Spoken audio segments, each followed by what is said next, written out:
Hey everyone, Wade here from Disrupt Tutoring. It's always nice to join you.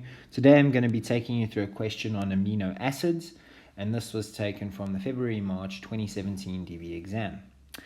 The question says, the diagram below represents the chemical structure of a protein. And what we have is amino acids as labeled, all over here, all the circles, and then they have bonds in between them, and then we've got labels, Y going to the amino acid and X going to the bonds.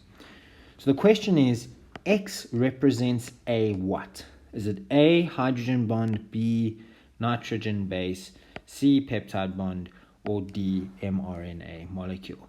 Right, now because we are dealing with amino acids are protein or the building blocks of proteins, and they are bonded together via a bond known as the peptide bond.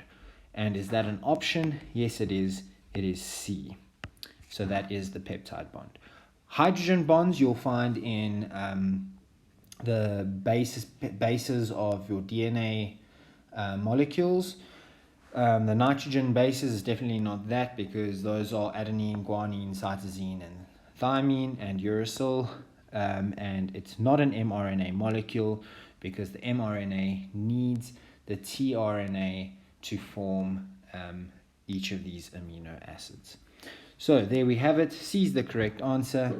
But before I go, don't forget you can send us your question and we will respond with a personalized video just like this, or you can check out our website for more epic videos. Just a quick shout out to our sponsor, and you can find all their details and our details down in the description below. Until next time, stay epic.